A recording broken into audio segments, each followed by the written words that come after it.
entitled parents, my BIL stole money from my disabled sibling, so I exposed him. I stared at the bank statement in my hands, the numbers blurring as my vision went white with rage. Jake's signature was right there on the withdrawal slip, $800 taken from my brother Tommy's disability account. Again. Sarah? You okay in there? Tommy's voice drifted from the living room, that sweet, trusting tone that made my heart break all over again. He had no idea that the man he called his money helper had been systematically robbing him blind. Yeah, buddy, I'm fine, I called back, my voice somehow steady despite the fury coursing through my veins. I wasn't fine. I was the furthest thing from fine as I sat surrounded by 8 months' worth of bank records spread across my kitchen table like evidence at a crime scene. Because that's exactly what this was. A crime scene. Jake, my sister Emma's husband, the man who'd stepped up after our parents died and offered to help manage Tommy's finances, had stolen nearly $15,000 from my disabled brother. $15,000 that should have gone toward Tommy's physical therapy, his medications, his special needs equipment. Money that would have made his life easier, safer, better. Instead, it had disappeared into Jake's pockets while I worked myself to the bone trying to cover the shortfalls I thought were just bureaucratic delays or insurance mix-ups. My hand shook as I picked up another withdrawal slip. This one from last week, $500 taken the same day Tommy's occupational therapist called to say his sessions would have to stop because his account was behind on payments. I'd scrambled to cover it with my own credit card, beating myself up for not budgeting better, not planning ahead properly. The guilt was eating me alive. How could I have been so stupid? So trusting? When our parents died in that car accident 3 years ago, I'd moved back home immediately to care for Tommy. He functions well in many ways. He can have conversations, help with simple household tasks, even hold down a part-time job at the local grocery store, but his intellectual disability means he needs supervision with complex things like finances and medical decisions. The courts made me his legal guardian, but Jake had seemed so eager to help, so knowledgeable about investment accounts and benefit management.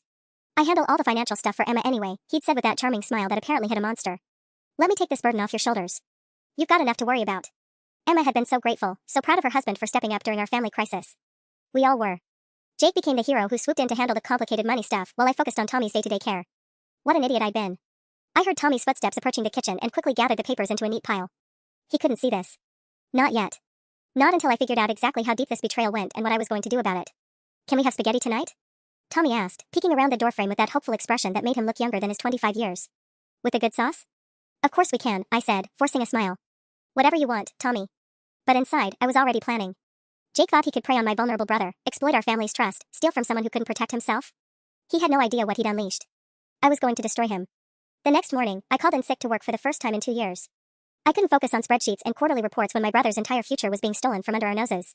Tommy left for his shift at the grocery store with his usual cheerful goodbye, completely oblivious to the war I was about to wage on his behalf. I spent the morning on the phone with the bank, my voice carefully controlled as I requested detailed transaction histories. The customer service representative was sympathetic but firm about the documentation I'd need to file any formal complaints. Since Mr. Jacob Morrison is listed as an authorized user on the account, these withdrawals appear legitimate, she explained. You'd need to prove fraud or theft, which typically requires. I tuned out her explanation of legal procedures and focused on the cold rage building in my chest. Authorized user. Jake had convinced me to add him when he took over Tommy's finances, claiming it would make managing the account easier. Another manipulation I'd fallen for completely. When I hung up, my phone immediately rang. Emma's name flashed on the screen. Hey, stranger. My sister's voice was bright, completely normal. Jake mentioned he's helping you guys with some account stuff today. I'm so glad he can take some of that stress off your plate. My blood turned to ice. What do you mean, account stuff today? Oh, he said something about needing to make a withdrawal for Tommy's therapy or something? I wasn't really paying attention, you know how financial talk makes my eyes glaze over. Emma laughed, that carefree sound I used to find endearing. Now it made me want to scream. I glanced at the clock. 10:47 a.m. Tommy was at work. Jake was probably at the bank right now, making another withdrawal while I sat here gathering evidence like some kind of amateur detective. Emma, I need to ask you something, and I need you to be completely honest with me. My voice came out sharper than I intended. Has Jake been having any money problems lately? The pause was too long. When Emma finally spoke, her tone had shifted to that careful, defensive way people talk when they're protecting someone they love. Why would you ask that? Just answer the question. Please. Another pause. Look, Sarah, everyone goes through rough patches.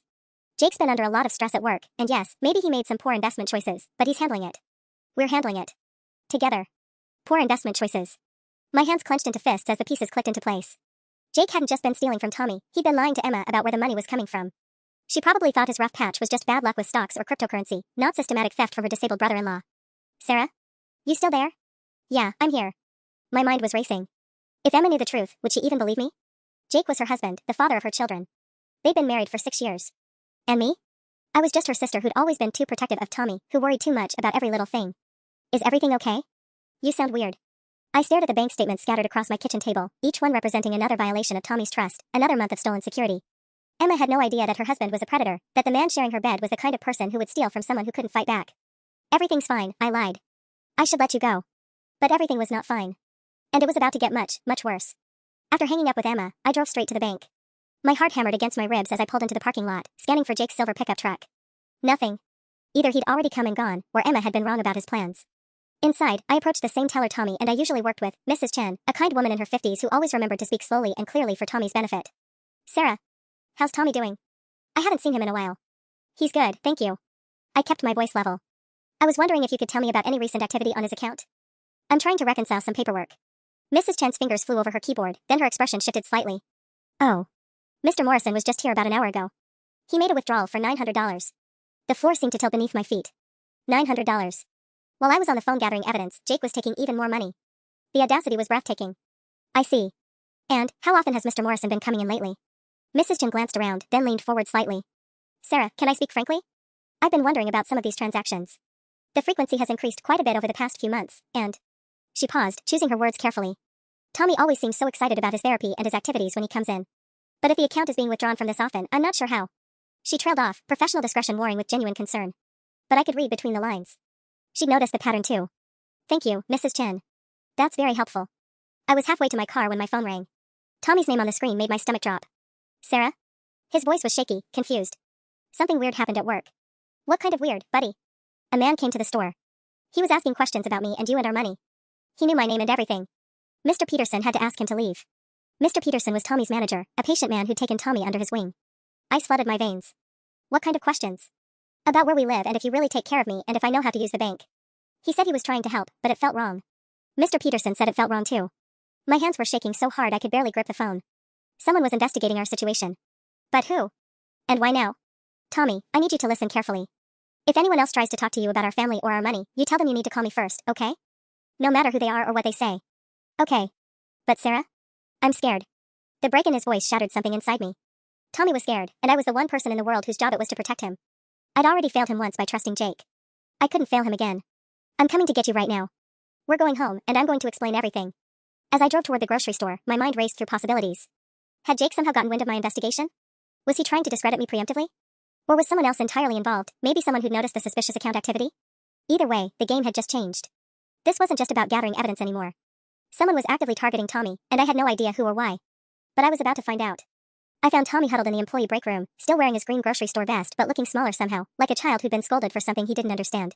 Mr. Peterson sat beside him, his weathered face creased with concern. Sarah, thank God you're here. Mr. Peterson stood as I entered.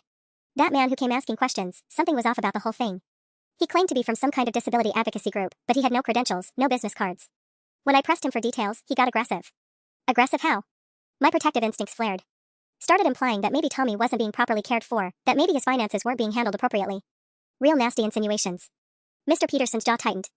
I told him to leave, but Sarah, he knew things. Specific things about Tommy's schedule, about his account. Someone's been feeding him information. My blood ran cold. Jake. It had to be Jake, but why would he want to throw suspicion on me? Unless. Did this man give you a name?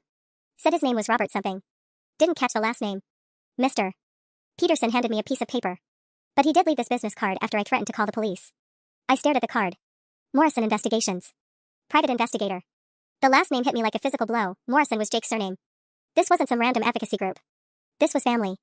Tommy, buddy, are you ready to go home? I kept my voice gentle, but my mind was spinning. Jake had family in the private investigation business? In all the years Emma had been married to him, she'd never mentioned any relatives who were PIs. During the drive home, Tommy was unusually quiet, fidgeting with his seatbelt and glancing at me with worried eyes. Sarah? Am I in trouble? Did I do something wrong with the money? The innocent question nearly broke my heart. No, Tommy. You didn't do anything wrong. Someone else did, and I'm going to fix it. Is it Jake? Is Jake in trouble? I almost swerved off the road. Why would you ask that? Tommy's cheeks flushed red, the way they always did when he thought he might be breaking a rule. Sometimes when Jake comes to get money, he seems different. Nervous. And last time, he told me not to tell you he was there because it was supposed to be a surprise for something good, but... He trailed off. But what, buddy? But surprises usually make people happy, and Jake didn't seem happy. He seemed scared. Out of the mouths of babes.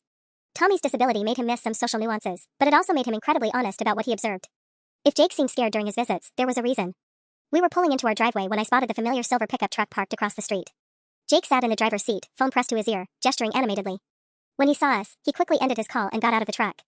Stay in the car, Tommy, I said quietly. Sarah. Jake's voice was too loud, too cheerful as he approached. Perfect timing. I was just coming by to discuss Tommy's account. There's been some concerning activity that we need to address. The sheer audacity took my breath away. He was going to try to pin his theft on me. That's what this whole thing was about, the private investigator, the questions about Tommy's care, everything. Jake was setting me up to take the fall for his crimes. Really? I kept my voice level. What kind of concerning activity? Well, there have been some irregular withdrawals, and I'm worried that maybe. He glanced toward Tommy in the car, then back at me with manufactured concern.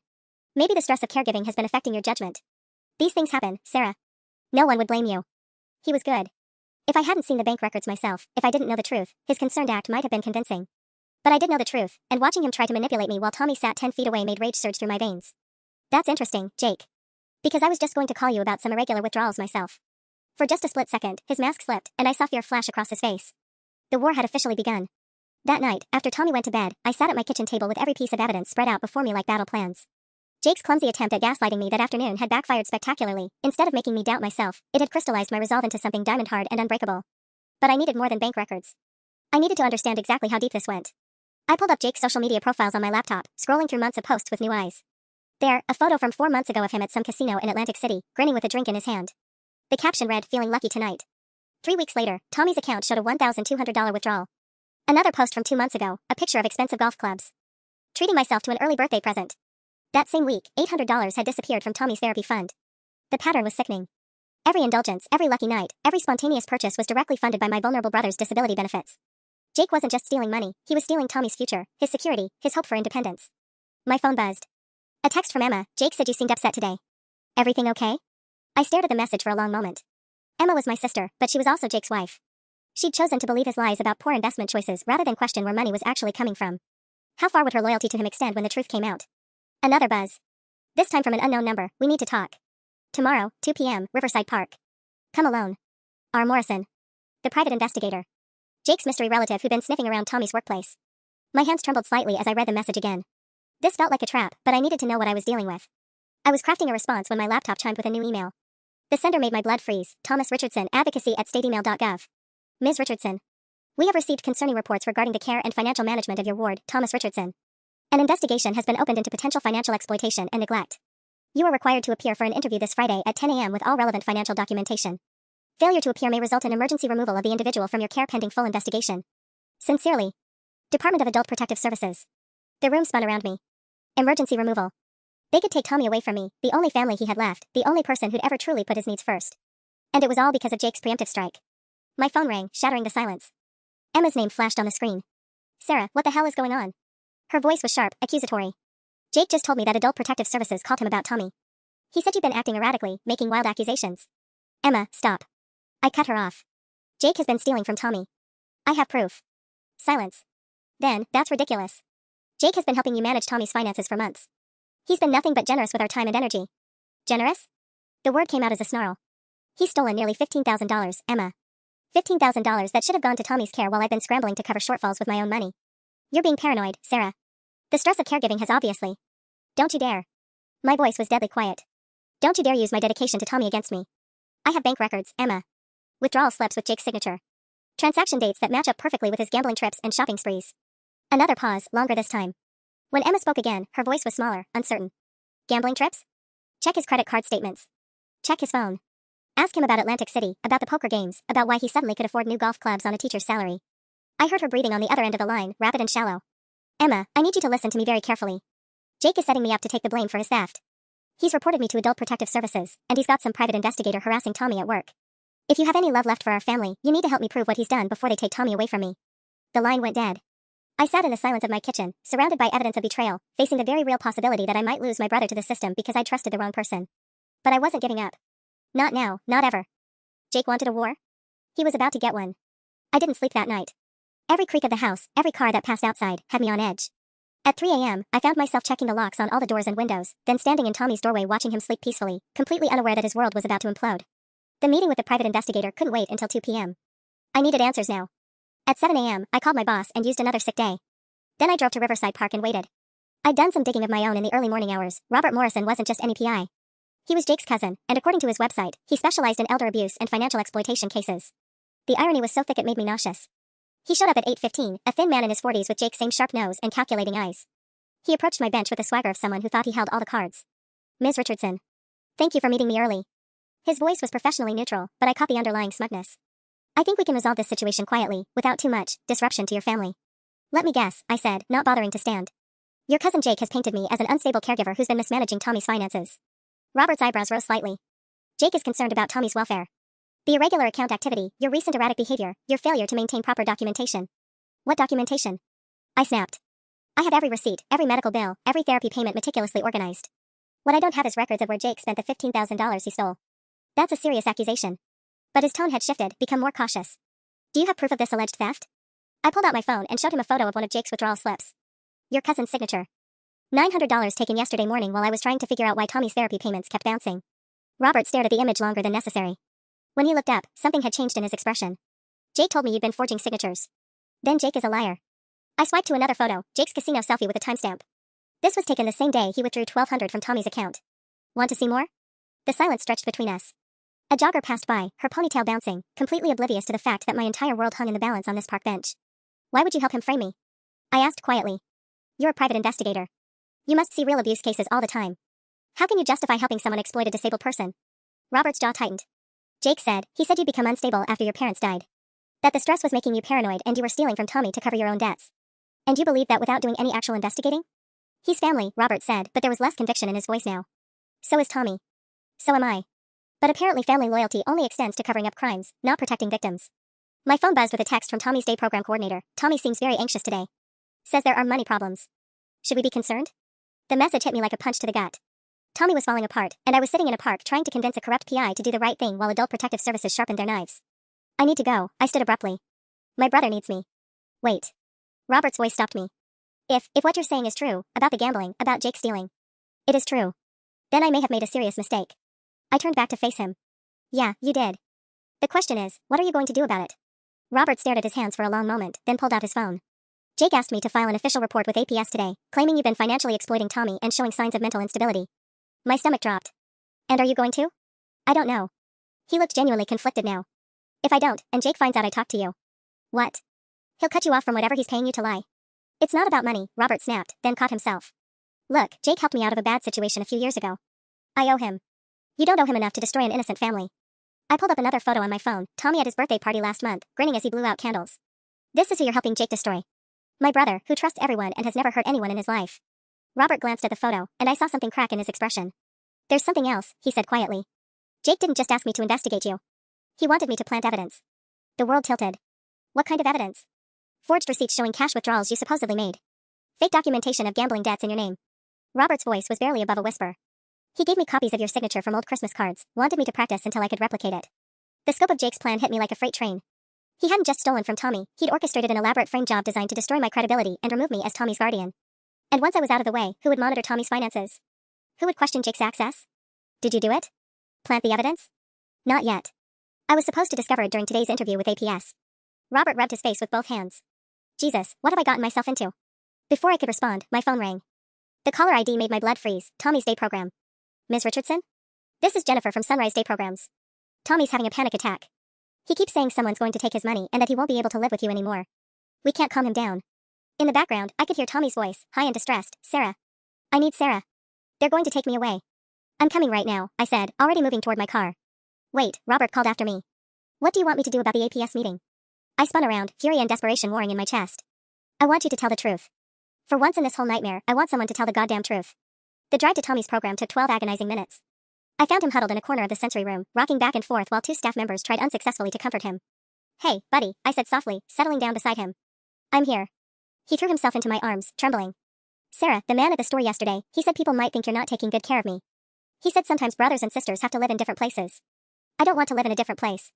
My heart shattered into 1,000 pieces. Jake's investigator had deliberately terrified my vulnerable brother as part of their sick scheme.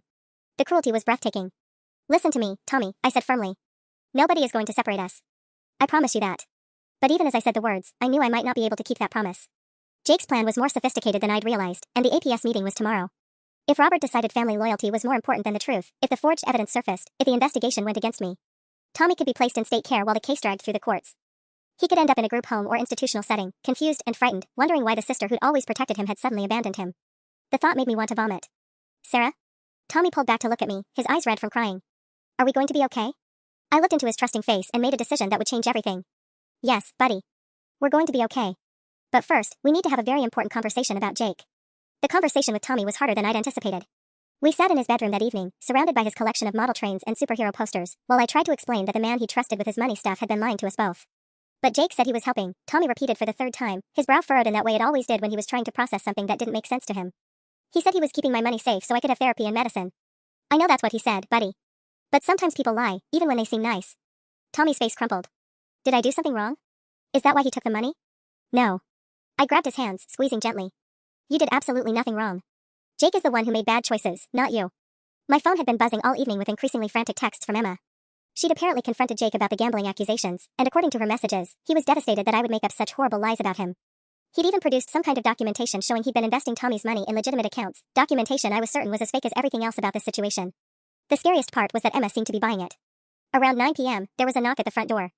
Through the peephole, I saw Emma standing on my porch, her face tight with anger. Jake's car idled in the driveway behind her. Tommy, I need you to stay in your room for a few minutes, okay? Your sister wants to talk to me. Is she mad about the money too?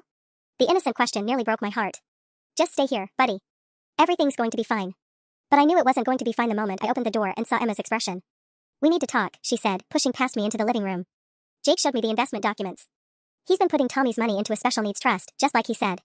So I want to know why you're spreading these insane accusations about gambling and theft. Emma, those documents are fake. Stop. She held up her hand. Just stop. I know you've been under stress, but this paranoid conspiracy theory about my husband is getting out of hand. Jake has done nothing but try to help this family, and you're repaying him by trying to destroy his reputation. I could see Jake through the window, sitting in the driver's seat of his car, talking animatedly on his phone. Probably coordinating with his cousin about tomorrow's APS meeting. Did he tell you about the private investigator? I asked quietly. Emma blinked. What private investigator? His cousin Robert. The one who's been harassing Tommy at work and is helping Jake frame me for financial abuse. That's ridiculous. Jake doesn't have any cousins who are. She stopped mid-sentence, uncertainty flickering across her face. Call him in here, I said. Ask him about Robert Morrison. Ask him about the APS report. Ask him why someone from Adult Protective Services is demanding I appear for an interview tomorrow morning. Emma's face went pale. Adult Protective Services? Why would they? Sarah, what's going on? Before I could answer, car doors slammed outside. Through the window, I saw Jake getting out of his car, followed by 2 other men I didn't recognize. One was clearly Robert Morrison. I recognized him from our park meeting. The other was older, wearing a suit despite the late hour. Emma, get away from the door, I said urgently. But it was too late. Jake was already on the porch, key in hand, a key I'd given him months ago when I trusted him. The key I'd forgotten to ask for back. Sarah? Tommy's voice drifted from his bedroom. There are people talking loud outside. Are we in trouble?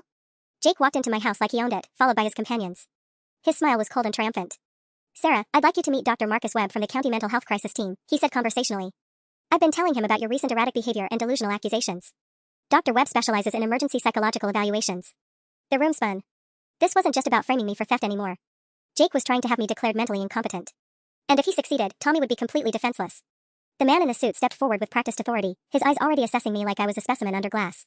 Ms. Richardson, I'm Dr. Webb. I understand there have been some concerning incidents involving paranoid delusions and financial irregularities. I'd like to conduct a brief evaluation. Get out of my house, I said, my voice deadly calm despite the panic clawing at my throat. All of you. Now. Jake's smile widened. Sarah, this kind of hostile reaction is exactly what Dr. Webb needs to see. You've been making wild accusations, harassing family members, clearly struggling with the stress of caregiving. Sarah? Tommy appeared in the hallway, his face pale and confused. Why is everyone here? Why does Jake have our key? The sight of Tommy in his pajamas, looking small and frightened, sent a surge of protective fury through me that nearly blinded me with its intensity. These predators had invaded our home, were terrorizing my brother. Also Jake could cover up his theft with an even more elaborate lie. Tommy, go back to your room and lock the door, I said without taking my eyes off Jake. I don't think that's necessary, Dr. Webb interjected smoothly. Thomas should stay so I can assess the family dynamic. The caller mentioned potential neglect. The caller? Emma's voice cracked. Jake, what caller? What is he talking about? For the first time since walking into my house, Jake's composure flickered. Emma, sweetheart, I told you I was concerned about Sarah's mental state. Sometimes we have to make difficult decisions to protect the people we love. You called a crisis intervention team on my sister? Emma stared at her husband like she was seeing him for the first time. Without telling me? Mrs. Morrison, perhaps you should wait outside while I conduct the evaluation, Dr. Webb suggested, clearly uncomfortable with the family drama unfolding in front of him. But Emma wasn't moving. Her gaze ping-ponged between Jake and me, and I could see the exact moment when doubt crept in. Jake, show him the investment documents. Show Dr. Webb the special needs trust paperwork you showed me. Jake's face went carefully blank. Emma, this isn't the time. Show him the documents, she repeated, her voice getting stronger. Robert Morrison cleared his throat uncomfortably. Maybe we should reschedule this evaluation. The family seems to be working through some issues. No, Jake snapped, his mask finally slipping completely. Sarah has been making insane accusations for days. She's clearly having some kind of breakdown, and Tommy's safety is at risk. Dr. Webb, she claimed I'd been stealing money from a disabled person. She's been calling me obsessively, threatening me. That's a lie, I said flatly. She followed me to the bank yesterday, Jake continued, his voice rising. She's been questioning Tommy's coworkers, filling his head with paranoid nonsense about people trying to separate them. Look at her, she's clearly unhinged. Dr. Webb was taking notes, but his expression remained professionally neutral. Ms. Richardson, have you been experiencing any unusual stress lately?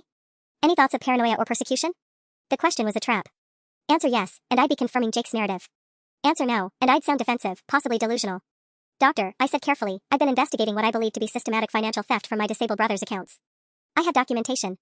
See? Jake turned to Dr. Webb triumphantly. Systematic theft, elaborate conspiracies, textbook paranoid delusions. Jake, stop. Emma's voice cut through the room like a blade. She was staring at her husband with growing horror. You never showed me any investment documents, did you?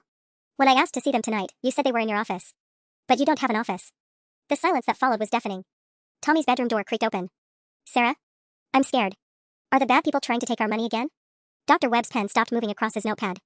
Again, he asked quietly. Dr. Webb's question hung in the air like a sword waiting to fall. Tommy stood in the doorway in his superhero pajamas, his innocent words having just blown Jake's entire charade wide open. Tommy, buddy, what do you mean by again? I asked gently, though my heart was hammering so hard I could barely breathe. Tommy looked around the room at all the strange faces, then focused on Jake. The man who came to my work yesterday. He asked about the money helpers. And before that, there was the lady on the phone who said she was checking on my accounts. His brow furrowed in concentration. And last month, Jake said someone else might need to help with money because there were problems. Jake's face had gone white. Tommy's confused. He gets mixed up about timelines. I'm not mixed up, Tommy said with the stubborn clarity that always surprised people who underestimated him. The lady on the phone knew about Jake taking money. She said it was okay because Jake was family, but she needed to check the amounts. Dr. Webb looked up from his notepad, his clinical demeanor shifting.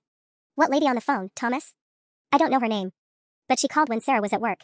Jake answered our phone and talked to her for a long time. After she hung up, he seemed really nervous. Emma had gone very still beside me.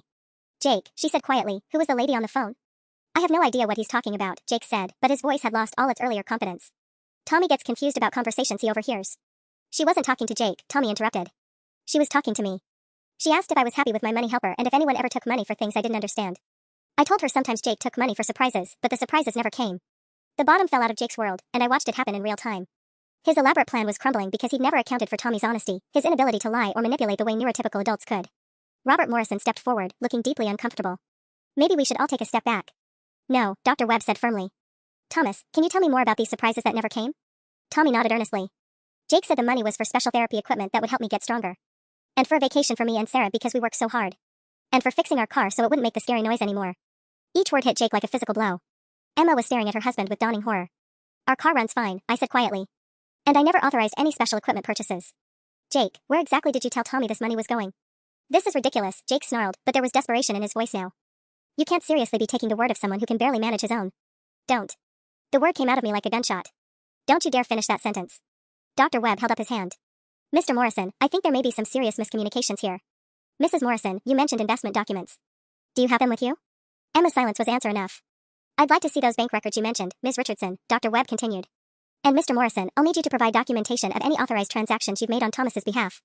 Jake's jaw worked soundlessly for a moment. Then he turned toward the door. This is insane. I'm not subjecting myself to this witch hunt based on the confused ramblings of Jake. Emma's voice stopped him cold. If you walk out that door, don't bother coming home. The threat hit its mark. Jake spun around, his face a mask of fury and panic. You're going to choose them over me? Over your own husband? Emma looked at Tommy, still standing in his pajamas, then at me, then finally at the man she'd married. I'm choosing the truth, she said. Something you apparently forgot how to tell. The confrontation exploded into chaos the moment Emma sided with us. Jake's mask of reasonable concern shattered completely, revealing the cornered animal underneath. You have no idea what you're doing, he snarled at Emma, jabbing his finger toward her face. I've been carrying this family for months while your precious sister plays martyr with her broken brother. The money was just sitting there, going to waste on pointless therapy sessions that aren't even helping him. The cruelty in his voice made Tommy flinch backward. Dr. Webb was scribbling furiously, his clinical assessment clearly shifting as Jake's true nature emerged. Jake, stop talking, Robert Morrison warned urgently. You need to. Shut up, Robert. This whole thing was your idea anyway. Jake whirled on his cousin with wild eyes. You said we could make it look like she was stealing. You said the mental health angle would be foolproof. The admission hung in the air like poison gas. Dr. Webb's pen stopped moving entirely. Mr. Morrison, the doctor said slowly, are you telling me this evaluation was requested under false pretenses? Before Jake could dig himself deeper, my phone started buzzing insistently. I glanced at the screen, Mrs. Chen from the bank. At 10 o'clock at night. I need to take this, I said, stepping into the kitchen while keeping an eye on the living room disaster. Sarah? Thank God you answered. Mrs. Chen's voice was tight with stress. I'm so sorry to call so late, but something terrible has happened. There was another withdrawal from Tommy's account tonight. $900. But Sarah, the signature doesn't match any of the previous ones. My blood turned to ice.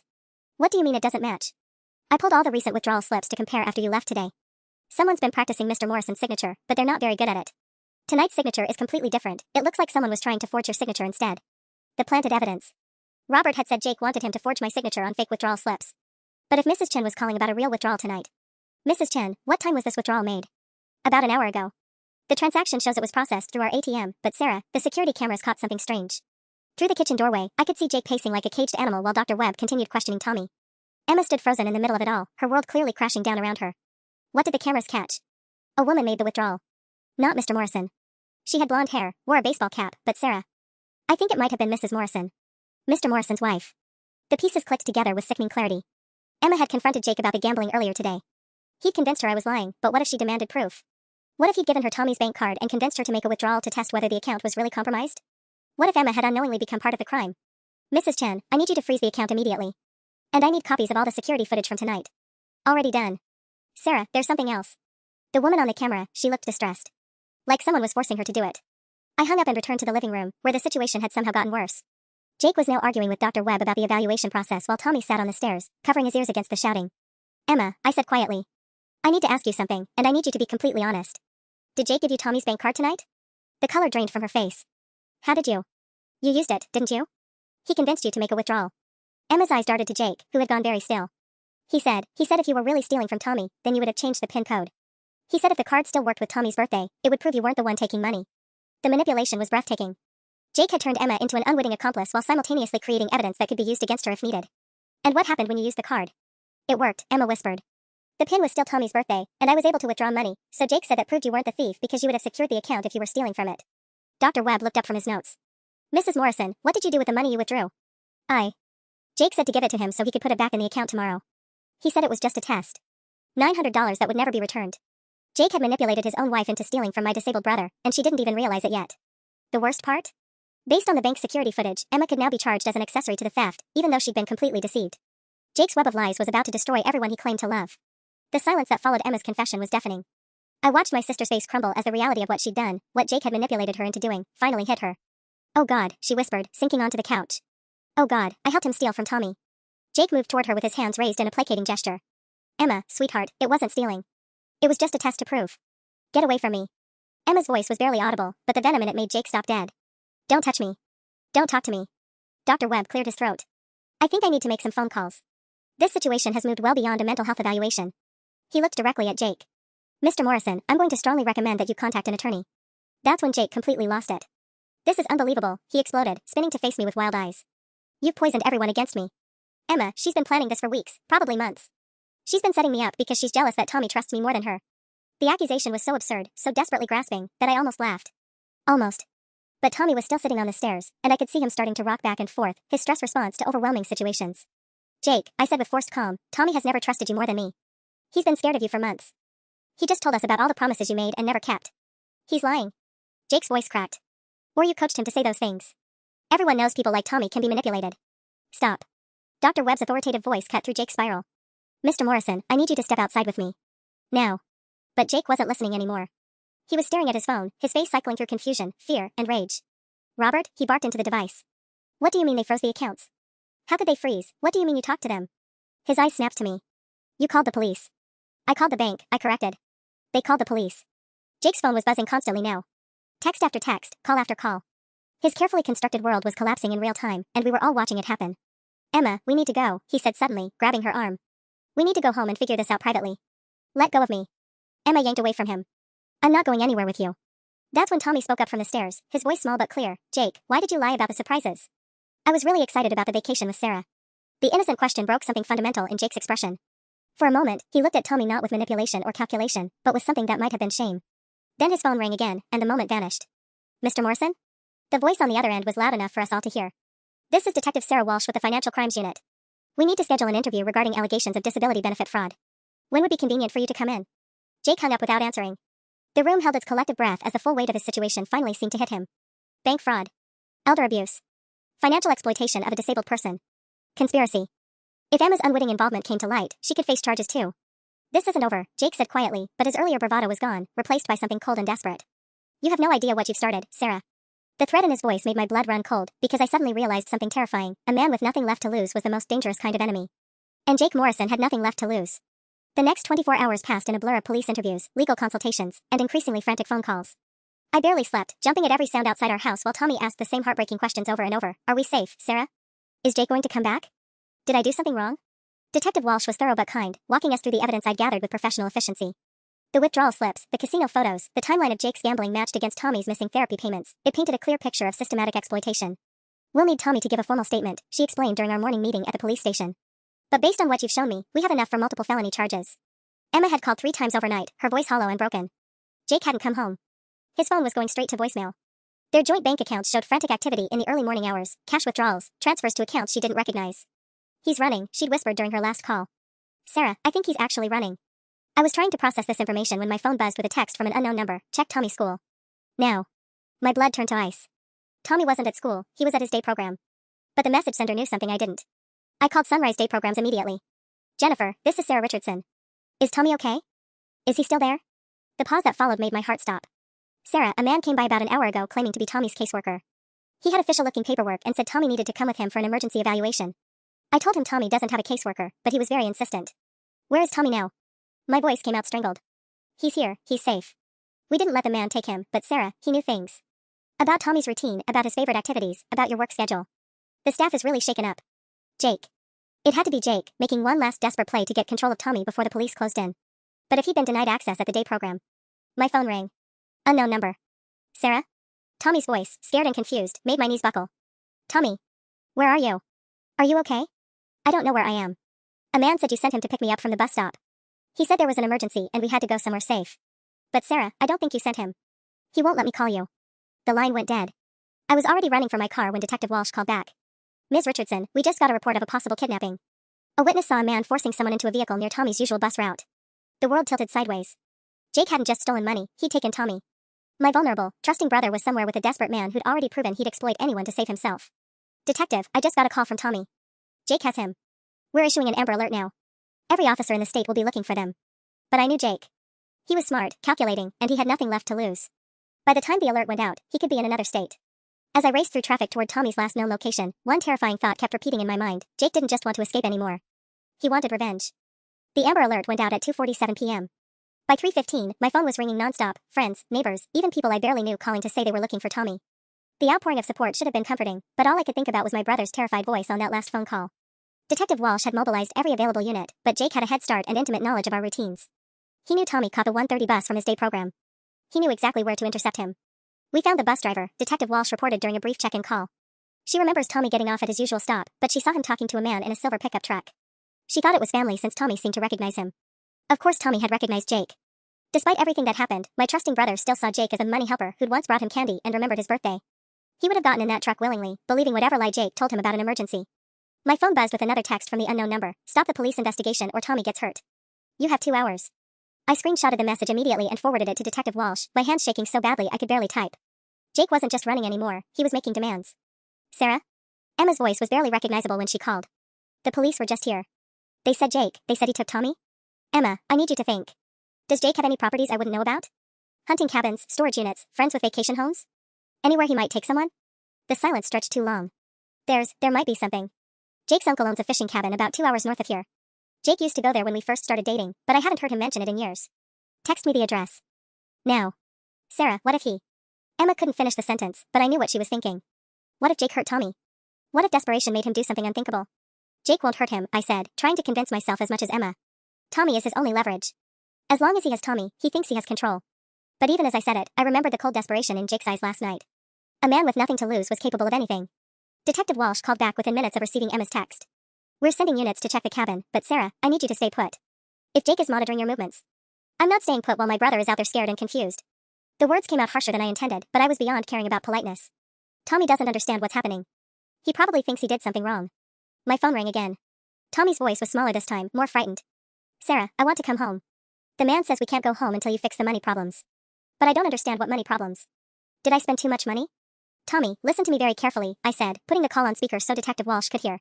You didn't do anything wrong with money. Can you tell me what you see around you? Are you inside or outside? Inside. There's a big fish on the wall and it smells like old socks. The man is talking on his phone a lot and he seems really mad about something. The fishing cabin. It had to be. Tommy, I need you to stay very calm and do exactly what the man tells you, okay? Don't argue with him or try to leave. Just stay safe until I can come get you. When will you come get me? I'm scared, Sarah.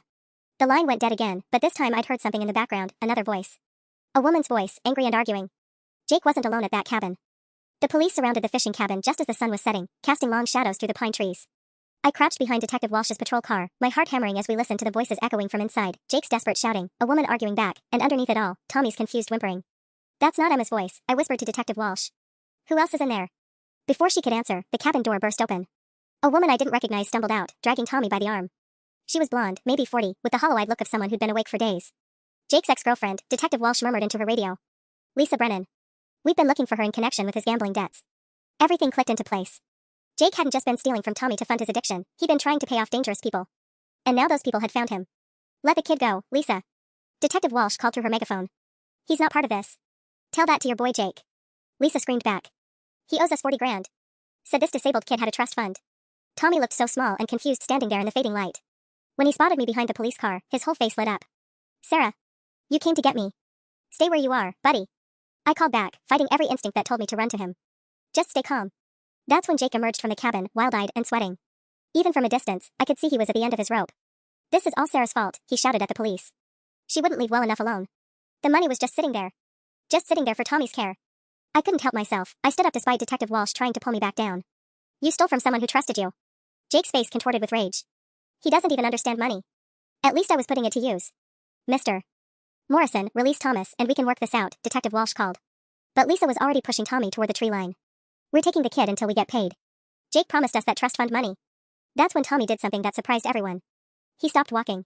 "No," he said quietly, then louder, "no. I want to go home with Sarah." Lisa tried to drag him forward, but Tommy, all 6 feet and 200 pounds of him, simply sat down on the ground like he used to do as a child when he didn't want to go somewhere. "Sarah says I don't have to go places with people if I don't want to," he announced with a stubborn clarity that made him so much stronger than anyone realized. "And I don't want to go with you." The distraction was all the police needed. Officers moved in from both sides while Lisa was focused on trying to lift Tommy off the ground. Within seconds, she was in handcuffs and Tommy was running toward me as fast as his legs could carry him. "Sarah. Sarah. I knew you'd come." He threw himself into my arms with enough force to knock me backward. I was so scared, but I remembered what you taught me about stranger danger. Over Tommy's shoulder, I watched Jake being led away in handcuffs, his shoulders slumped in defeat. Detective Walsh was reading him his rights while he stared at the ground, finally understanding that his elaborate schemes had cost him everything.